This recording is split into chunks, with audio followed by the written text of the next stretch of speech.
lots of the reports involved huge triangular-shaped craft, which seemed to be capable of moving from a very slow speed or a hover to very high Mach speeds in an instant with no sonic boom. We had that. We had a patrol of Royal Air Force police officers saw it at RAF Cosford.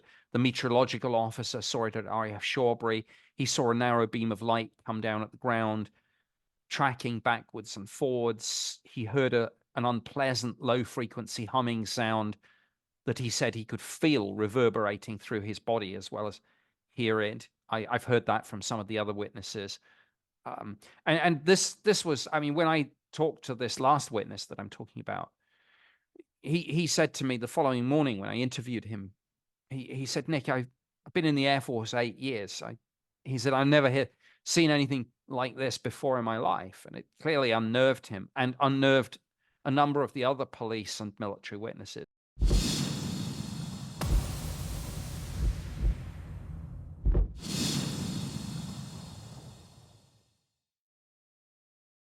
Joining me on the Freedom Pack podcast today, I have Nick Pope.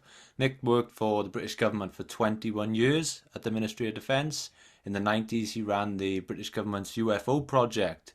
He's been dubbed as the real-life X-Files. Nick, welcome to the Freedom Pack podcast, my friend. Thank you. Good to be on. I guess the first question that comes to mind is, how does somebody end up running the British government UFO program? You don't ask to join.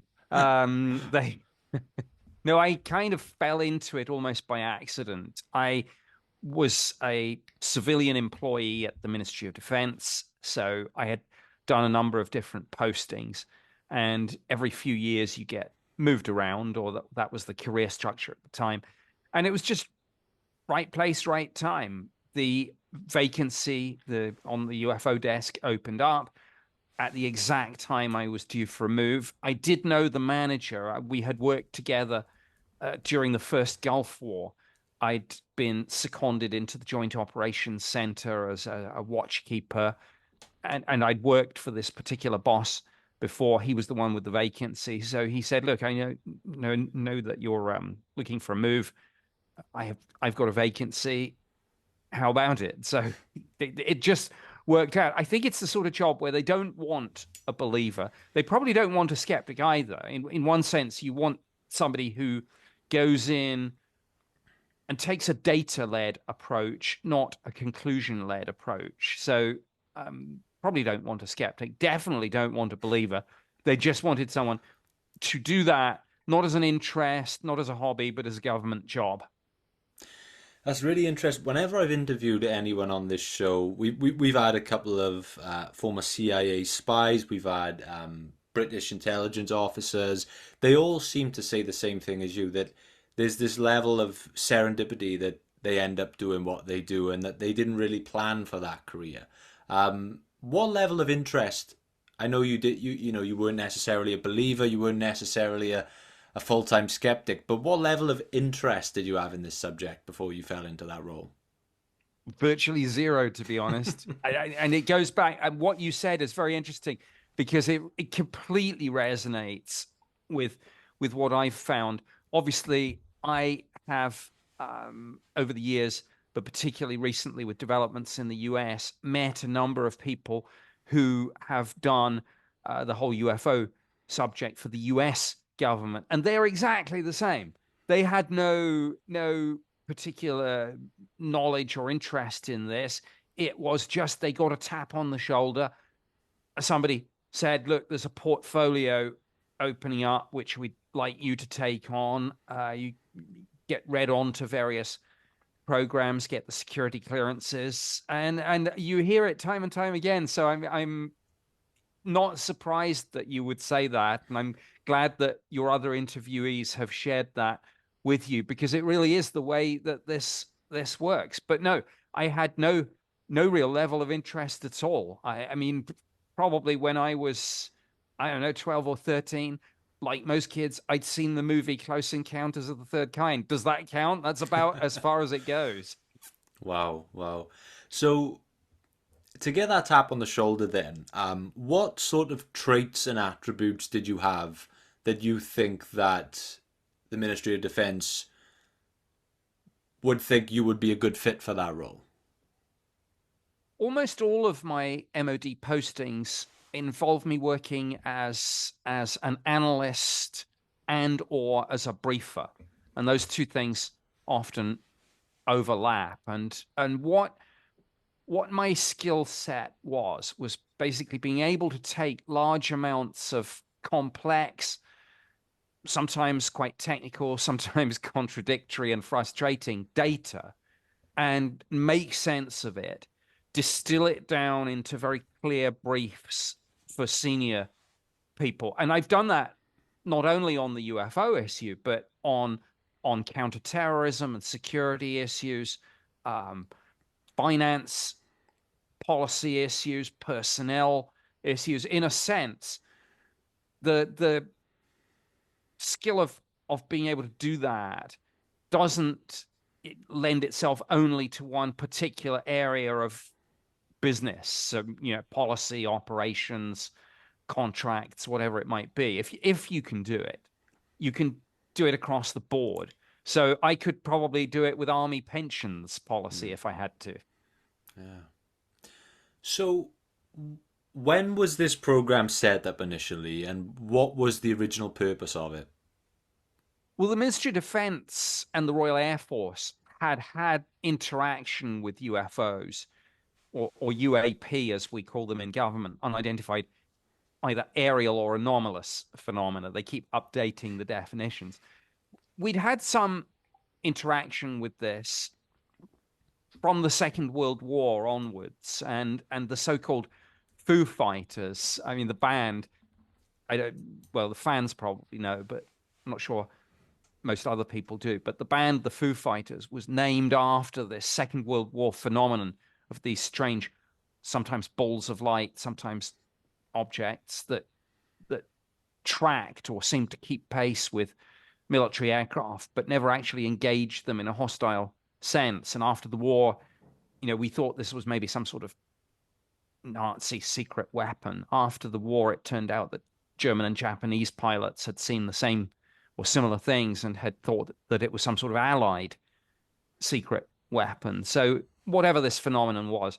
So we'd had that, and then we'd had a few other things over the years, but it was 1953 when the Ministry of Defense sort of set up a formal program to look at this. And over the years, it's been embedded in different parts of the organization, sometimes civilian led, sometimes military led, sometimes intelligence community led, um, sometimes in the Ministry of Defense, sometimes in the Royal Air Force. But essentially, it's done the same thing. It's handled policy on the subject and it's done the investigations. And so from 53 onwards, and it's again, it's been called a number of different things. The media tend to call it UFO program, UFO project, UFO desk, just because that's a sort of does what it says on the tin description. In reality, it has extremely unglamorous names like Secretariat Air Staff 2A. It's just civil service jargon that wouldn't mean anything to anyone outside of the system. Hence UFO project and these colloquialisms. We didn't actually call it that, although I did see the other day the MOD used the phrase UFO desk in Parliament. So these terms stick sometimes. But yeah, over the years, we did this job, this work, um, depending on what was going on at the time. We had somewhere between a couple of hundred sightings, and in some years, I think 750, 800 sightings, which we knew was the tip of the iceberg because a lot of people who see these things don't report because of fear of ridicule and disbelief. And we did our investigations. Most of them we could explain as misidentifications or sensor errors, things like that, and some we couldn't. And that's kind of pretty much where we are. I'm sure there's a variation of it, but does this program still exist? It's actually a more complicated question than it sounds. The United States now has a similar program, although at the moment, unlike the job I did, it's not public facing. So it's looking at sightings from military and government and intelligence community personnel and from government contractors, but not from the public. So that's going on in the US, and they call it ARROW, which stands for All Domain Anomaly Resolution Office. You can tell that it's bureaucrats running this thing. um, the UK officially, at least, doesn't have a program either. Certainly doesn't have a public-facing one. They say that they don't even have an internal one. I have some information from reliable sources to suggest that that might not be entirely correct, shall we say. I mean, it would be inconceivable to me if our pilots obviously are still seeing these things. We see media stories about that from time to time with the commercial pilots, commercial airline pilots anyway. We know that they're being seen by pilots tracked on radar. The idea that nobody's doing anything with this would stretch credulity beyond breaking point. But if there is a program, they're not telling Parliament, they're not telling the media, and they're certainly not telling the public. Yeah, and I want to preface this question with, obviously, as you've brushed over there, 9 times out of 10, the cases you dealt with could be explained. You could find an explanation. But, maybe 1 in every 10, or I think it's 5% you said that were unexplained. But for those 5% that are unexplained, how serious does the government take the possibility of extraterrestrial craft, or are they not as interested in that as they are balloons, spy balloons, and craft like that? It's a very, again, it sounds like a simple question, but it's not, because there's a lot to unpack there. I mean, obviously, anything, and at one level, anything unidentified in our airspace is a potential defense and national security, and indeed flight safety threat. And of course, the default position in government is it's better to assume the worst and be pleasantly surprised when it doesn't come to pass than assume everything's going to be fine, then get caught with your pants down. So the default position is it espionage related? Is it terrorism related? Is it the whole question of drones, of course, and sadly, I'm sure it's only a matter of time before we see a major terror attack involving an aircraft being brought down by a drone with a small explosive device on it, or not even that, just flying into an engine or whatever it is. So that's a big concern. It's still perhaps not as big a concern as it should be. And if anyone's watching those videos out of Ukraine, they should be thinking, well, what's next with this? Where is this tech going to go next? And almost certainly the answer to that is terrorism. So that's one aspect of it. The Chinese spy balloon situation almost a year ago tells us another reason why this is of concern. And we don't necessarily ever articulate this specifically in terms of extraterrestrials, though obviously with any unknown sighting, all hypotheses are arguably still on the table. So I think the way that we characterized the extraterrestrial hypothesis was, we sometimes thought of it as the ultimate low probability, high impact scenario, even if you think it's statistically the least likely of the options, compared, for example, to an experimental spy plane or drone operated by an adversary like China or Russia. Even if the extraterrestrial possibility is much less likely, in a sense, it would be potentially much more impactful, not just at a military level, but at a societal level, depending on what we found. So that's one of the reasons why it is important for government to not eliminate the extraterrestrial hypothesis, even if Occam's razor tells you that for any given UFO sighting, it's more likely, and this was a soundbite that I used, more likely to be Russian than Martian. How public facing was this program that you had you were heading up then? If I were a member of the public at the time and I had a pretty compelling sighting of a UFO, maybe I took a video of it or took a picture that couldn't be explained easily, how accessible is this program for me to report an incident to, or are you only dealing with incidents from official sources, military, things of that nature? Well, when I was doing the job at the Ministry of Defense, we were very accessible. Indeed, the whole point was we wanted data from the public.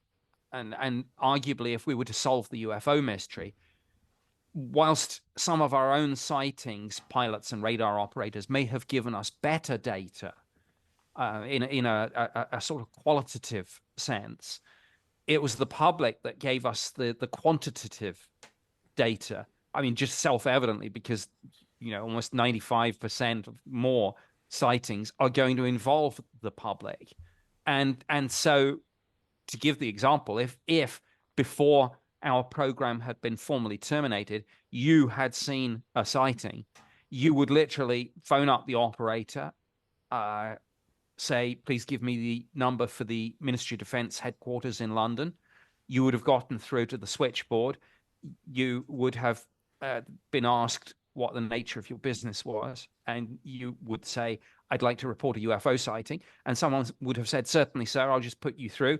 And the phone on my desk would have rung, and you would have been speaking to me, or if I wasn't at my desk, one of the admin staff, and you would relay your report, and then we would investigate it. So we were very public facing, and indeed, if you go to the National Archives, and I actually came back out of early retirement to help with this, declassified around about 60,000 pages of documents relating to all this, many of which I wrote, but and they're all there at the National Archives. So yeah, we did do some classified work, but most of what we did was unclassified, and most of what we did involved the public reporting their sightings and us investigating them. Wow. It's fascinating that there's no real alternative to that today. It does seem like such a valuable tool, but I guess with the rise in believers, with the rise of conspiracy theories, I bet that phone line would be jammed non-stop these days. It was, and that was one of the reasons why we pulled the plug, because we were getting inundated with Chinese lantern reports, and frankly, we were getting inundated with crazies. Yeah. On those 5% of cases that you couldn't be explained, if one of those cases, say, were to turn out to be confirmed or at least highly suspicious to be extraterrestrial, in your honest opinion now, what chance would you say of the British government going public with that information? It depends on the scenario and whether or not they could keep it secret. I mean, it's possible to imagine a number of scenarios where there would be something so sort of major that, I mean, I hate to say it, but sort of almost landing on the Mall in front of Buckingham Palace or something like that. But if it's let's just take that off the table and suppose that it's data that at first the government, and the government only, has. I think it depends. The problem with embedding UFO programs in the Ministry of Defense or in the military, as most countries around the world who have a UFO program do, is that you're embedding them in inherently secretive organizations where the default position is not necessarily to tell the people straight away. And I think before we told the people, we'd want to make sure we want the answers or good estimates, assessments of some fairly basic questions, like, what are we dealing with? Is the big one, of course, is there a potential threat? Is it friendly? Is it hostile, or is it neutral? Is it biological, or is it post-biological, i.e. AI? Could we derive any technology from a better understanding of this? Now, that's a big question, which feeds into the secrecy question that you asked, because we wouldn't, if we acquired something, whether it's data or even hardware, we wouldn't necessarily want to tell everyone, because frankly, the nation on earth that first acquires and figures this out is going to be the dominant force politically, militarily, and economically for the foreseeable future. And we'd like that for ourselves. And flipping it, we definitely would not want an adversary figuring it out first. So I think the technology aspects of this are a very strong incentive for government not to go public with this, at least in the first instance. So I think, at the very least, unless it was, as I say, this major thing that you couldn't hide, you'd want a sort of period of exclusivity where you had a long, hard think about this. What do we think we're dealing with? What are the threats and opportunities? What, frankly, convince us, and this would be an internal discussion, Cabinet Office, Number 10, Ministry of Defense, it would be, well, convince us what the benefits would be of telling people. Yeah. What do you think of this idea then, that this theory that seems popularized online? I think it came after a couple of the US government announcements around UFO programs and things.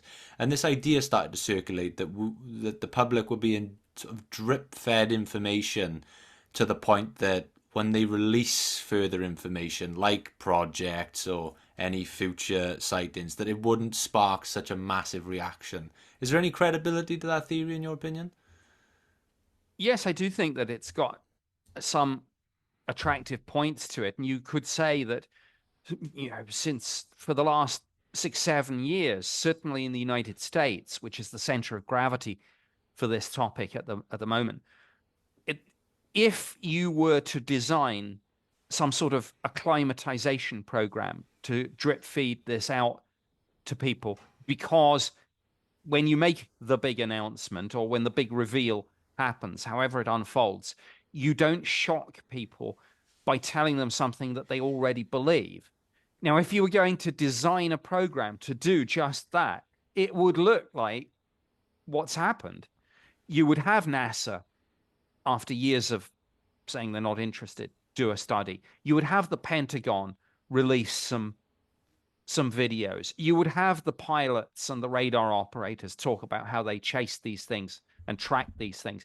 You would have the intelligence community personnel come and say they ran those programs. You would have hearings in Congress. And this is exactly what's going on right now in the US. So an acclimatization program would look exactly like what we're living right at this moment. And people with some knowledge of these programs say that's exactly what's happening. They talk about a controlled disclosure plan. Controlled because you don't want an adversary getting the technology, as I mentioned. You don't also want some sort of lone maverick getting the technology, because almost any extraterrestrial spacecraft that you could envisage to manage viable interstellar travel would involve the generation of very large amounts of energy. And almost anything that involves generating huge amounts of energy can be weaponized. So another reason why you wouldn't want to just dump all that information out into the public domain, particularly if you didn't yet fully understand it yourself. So that's one thing. Another reason why you want a controlled disclosure plan is my goodness, we have enough political, and let's not kid ourselves, religious differences are at the heart of a lot of it. Instability in the world today and hatreds caused by that. if you throw extraterrestrials into the already kind of pretty tinderbox situation, I mean, you can imagine worst case scenario what would happen. Because if you attack or undermine or challenge fundamentally somebody's beliefs, and so it's a major question. What will the leaders of the major world religions make of this? What will the most fundamentalist practitioners, whichever religion they adhere to, what will the more fundamentalist extremists, what will they make against this? Will they push back against it? Will they push back violently? Will it, what further instability will we see? So it needs to be carefully managed. And the alternative, and I've heard a few people use this phrase, again, insiders I'm talking about, if this doesn't get done in a sort of drip feed, step-by-step controlled way, the alternative is what's called catastrophic disclosure. And catastrophic disclosure is, for example, if an adversary, knowing that maybe some of these instabilities are going to hit the US and the UK maybe harder because, ironically, because we're more democratic, an adversary might just, if they're able to do so, unleash catastrophic disclosure on the world for geopolitical reasons. That I want to get to these topics before we wind down towards the end of this conversation. I want to talk about the sort of Pandora's box that comes with the politics, the religion. But before we get there, just to circle back to your career, I find in the world of UFO sightings and stories, I find the most compelling stories to be those that are that come from military or some sort of official. And I think you dubbed, was it the Cosford Incident? You dubbed it the most compelling case of your career. Why was it the most compelling case of your career? I think for a number of reasons. Firstly, it wasn't just a flash and then it's gone. This was a wave of sightings that took place over a period of about, I think, 8 hours. No, pardon me, 6 hours, approximately 6 hours. Secondly, it involved multiple different locations all around the UK, but many of the witnesses were police and military personnel, and in particular, two Air Force bases in the Midlands, Cosford and Shawbury. Cosford, for some reason, got to name this incident. I think I'd be a little annoyed if I was Shawbury, because actually the Shawbury sighting was a little bit more spectacular, but Cosford had more witnesses. So, and thinking back, I think I was probably the one that named it. So I maybe I slipped up there. So apologies everyone at RAF Shawbury, but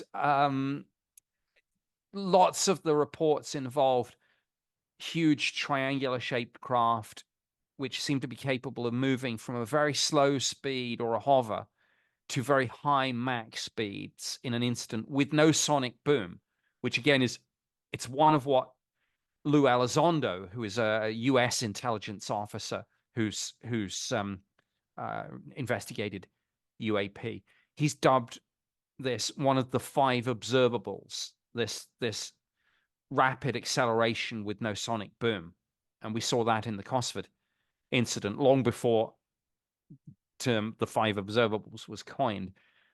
So we had that. We had a patrol of Royal Air Force police officers saw it at RAF Cosford. The meteorological officer saw it at RAF Shawbury. He saw a narrow beam of light come down at the ground, tracking backwards and forwards. He heard an unpleasant low-frequency humming sound that he said he could feel reverberating through his body as well as hear it. I've heard that from some of the other witnesses. And this was, I mean, when I talked to this last witness that I'm talking about, he said to me the following morning when I interviewed him, he said, Nick, I've been in the Air Force 8 years. I see and hear fast jets, attack helicopters, whatever, almost every day. It's kind of like my job. He said, I've never seen anything like this before in my life. And it clearly unnerved him and unnerved a number of the other police and military witnesses. And there's a declassified file on it at the National Archives, which I opened, and so people can follow some of the story in there. And there've been a couple of TV documentaries about it. Really, really interesting case. And of course, there's not much middle ground with a sighting like that. We found a cluster of sightings at about 1:10 in the morning were attributable to the re-entry into the Earth's atmosphere of a Russian rocket. But there was one other really spooky thing about this case, and I couldn't quite put my finger on it at first. I realized that at the back of my mind while I was doing the investigation, I thought there's something odd about the date.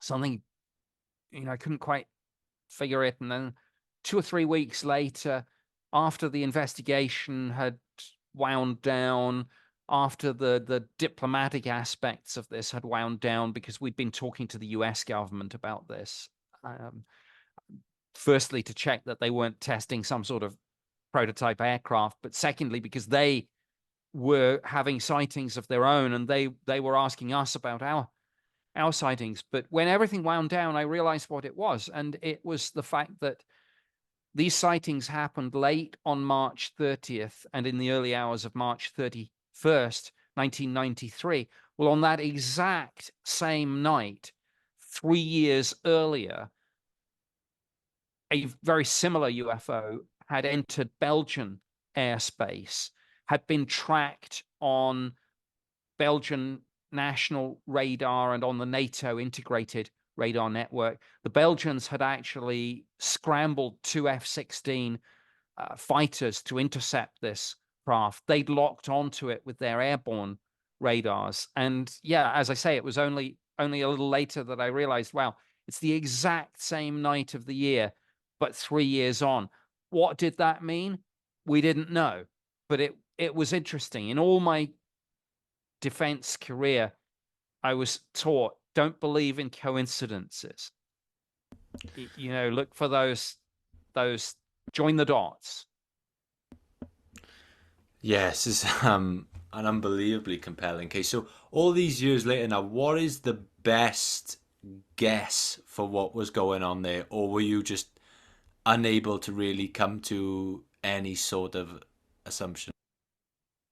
Really unknown.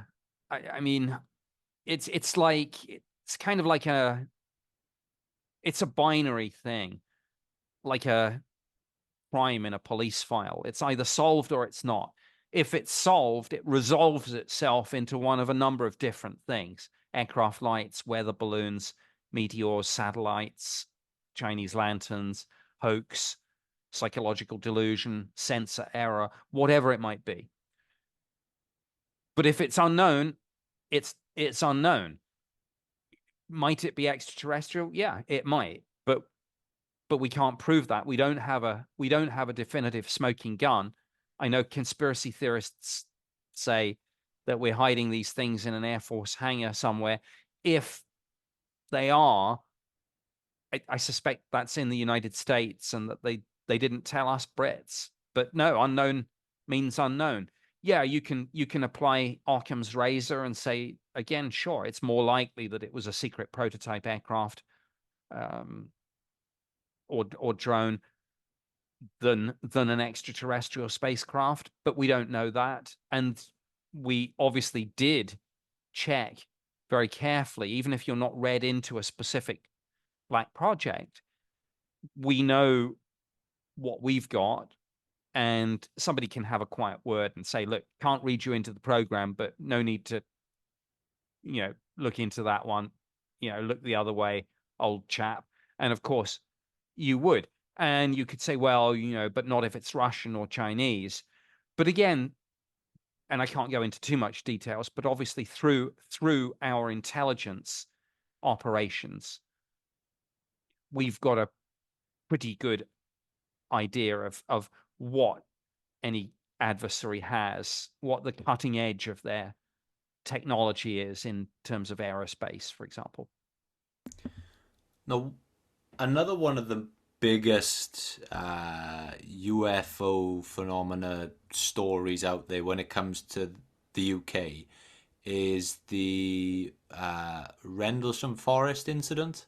So this is a series of reported sightings of unexplained lights near the Rendlesham Forest in Suffolk. I think that was in the 80s, right? 1980, yes, December 1980. So tell us about that. What made that so significant? Why is that story so famous now? What was so compelling about that case? Well, I think the fact that it's almost a perfect storm of a UFO case, almost everything that you would want came together in this one series of incidents. Firstly, it wasn't just an isolated sighting. It took place over a series of 3 days and involved multiple witnesses. Also, a lot of those witnesses were military personnel.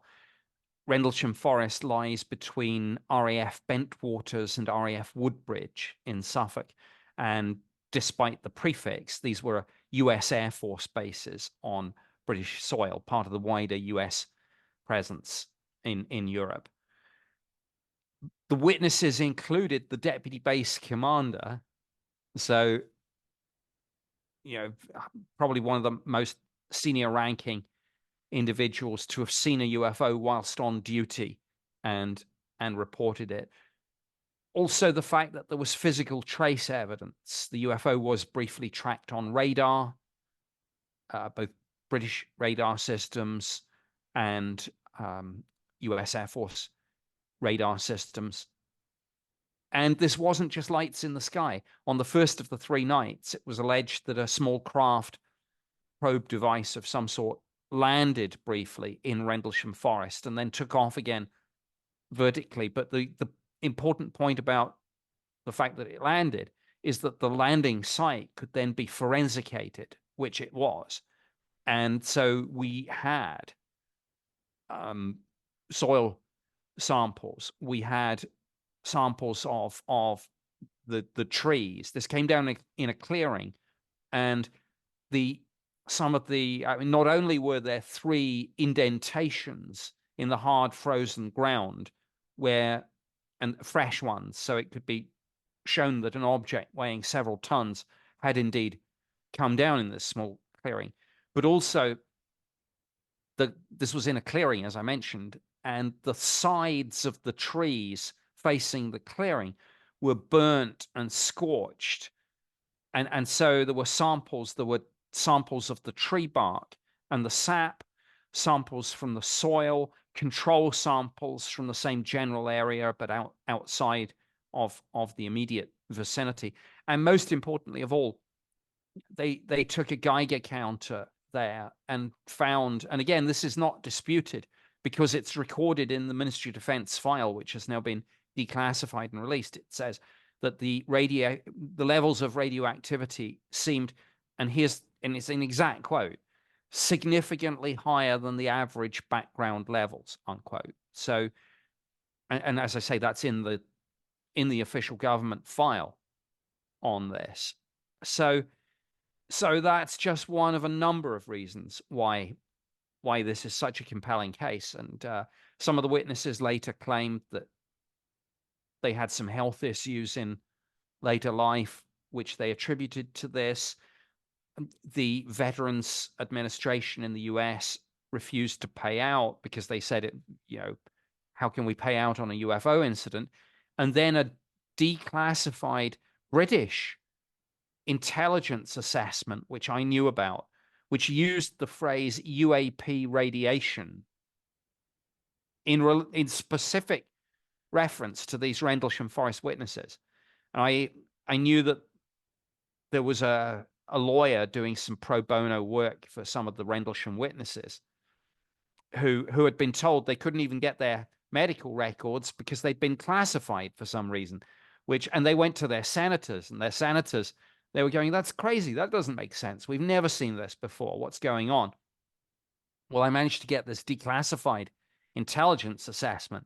I gave it to the lawyer. I said, look, just look at Volume 3, Annex 6, page whatever it is. And there it was in black and white. I was amazed they declassified it. I mean, I wouldn't have said so otherwise, of course, because of the Official Secrets Act, but they declassified it. So I said, look, I said, there's the quote. And it said something like, the well-reported Rendlesham incident is a case where it might be suggested that witnesses got closer to UAP radiation for longer time periods than normal. Well, I gave that to the lawyer. The lawyer gave it to the senators and to the VA, and they settled the case. Wow. So, I mean, I teamed up afterwards. I teamed up with two of the U.S. Air Force witnesses, John Burroughs and Jim Penniston. We wrote a book on the case called Encounter in Rendlesham Forest. 100,000 words just on this one case. It's the only UFO book in history that has ever had to have gotten the security clearance of the manuscript from both the US and the UK government. Wow, man, you have sold me on that book. If anyone has ever sold me on a book, wow. There's so much, Nick. There's so many questions I have here, and the definition of a good podcast for me is when I'm coming out of it with more questions than I had going into it, and that's where I am right now. I hope I get to speak to you many times more, but before we go, there's a couple of more questions I'd love to ask you, and I wish I could delve deeper into these questions I've already asked you, but with time against us, I'd like to move on here and ask you. This is a question I'm fascinated by because this is a very polarizing figure in the world of UFOs. And again, I'm neither a believer nor a skeptic. There's that quote that, the skeptic has to be right every single time. The believer has to be right once. I don't particularly want to put myself in either of those situations.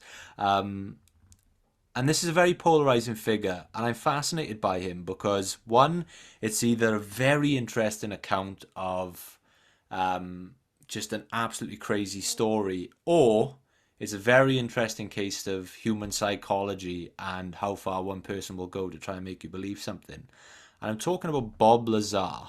I read his book a month ago, Dreamland. Very, very interesting book for both of those reasons I said there. Now, I haven't drawn a conclusion on this guy. He's either got the craziest story of all time, or he's a very, very detailed and committed liar. What is your honest opinion of Bob Lazar? Well, before I answer that, I should say there's a third alternative. And the third alternative is that he's, and I suppose you could say, a willing or unwilling part of a disinformation campaign or an intelligence operation to plant a particular narrative into the public domain for whatever reason. Yes.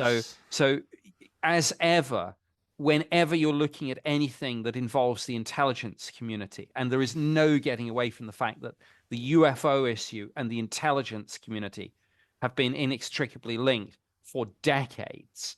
So anything involving the intelligence community is always going to be, what's the quote, a wilderness of mirrors. And so I don't know. There's an old joke in the intelligence analyst community, interesting if true. That's kind of your default assessment when you hit something like that. Parts of the story do seem to be true. He does seem to have worked at Area 51 for a while. As for all the rest of it, I don't know. What I will say is that more modern, more recent whistleblowers like David Grush have come out with claims that would certainly seem to corroborate some of what Bob Lazar says. And the good news with all this is that in the United States Congress right now, there are a number of people on both sides of the political divide, and that's quite refreshing in these divided times, Republicans and Democrats coming together in Congress to investigate David Grush's claims, to investigate what the government does or doesn't know about UFOs more generally. And so if Bob Lazar's story is true, or whether or not it's true, that might be something that this current congressional investigation, or rather multiple investigations into David Grush's claims, might help us circle back on Bob Lazar's claims and figure out whether any of that's true. All of the conspiracy and ideas around Area 51, do you think, as a member of the British Military of Defence, heading up a program like you headed, if Area 51 was being used as a place to try and back engineer alien craft, do you think you would have been privy to any of that information if such thing was going on? I don't know. I like to think so because I had a very high security clearance and need to know, but I'm also not arrogant enough to suggest that it could never happen, because time and time again in my Ministry of Defense career, just when you thought you knew everything about a subject, there was someone in a little basement office somewhere who was read onto a program that you weren't read onto. So never say never. I think I would have known, but I can't guarantee it. So, and of course, it may be, I mentioned this idea that if anyone has figured any of this out, it's probably the United States. And maybe the United States just on this didn't tell the UK, because it goes back to the point about not wanting to disclose straight away. And you might think, well, but you'd tell your friends. Well, not if you are worried that your friends are penetrated by foreign intelligence agencies. Generally speaking, in intelligence work, the more people you tell, the more likely it is your secret will get out inadvertently. So yeah, it's nice to tell your friends, but there have been times, of course, when the US looked at the UK and thought, well, they had the Cambridge spy ring, and then there've been times when we've looked at the US and we've said, well, they've had you know kind of people in the CIA and in the FBI who turned out to be spying for the Soviets. So the safest thing is not to tell even your friends. Now, you you're open about exploring possibilities. You, like you say, you don't really have a foot in one camp or another. You're not trying to push any sort of narrative. You are just open to having conversations.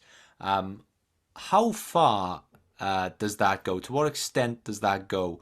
Are you the type of person that'll explore uh, any of these conversations, or there's certain theories and certain conspiracy theories that you won't go anywhere near even entertaining the idea of? I'm thinking of things like Project Bluebeam, or the idea of ancient alien craft being used by modern governments. Do you explore those topics at all, or are they topics you just say, no, thank you?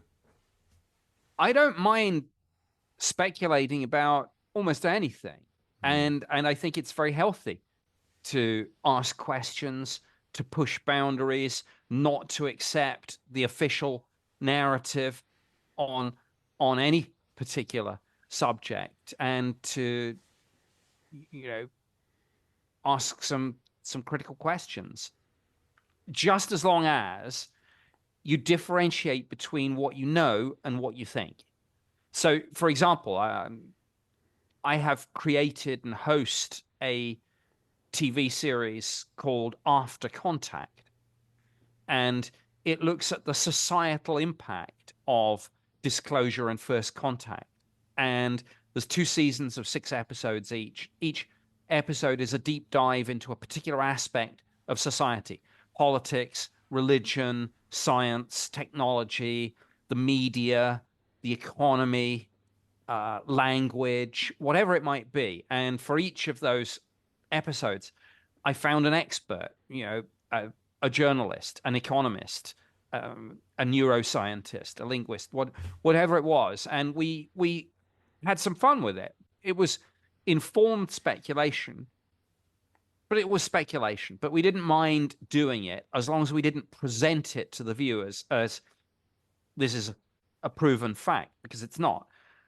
But that's part of the creative process, and that's part of maybe a good contingency plan. You think through all the possibilities. So when it comes to, you mentioned ancient astronaut theory, the idea that we've been visited in our distant past, our ancestors misperceived these extraterrestrial visitors as gods, and then constructed great monuments and structures in honor and commemoration of that.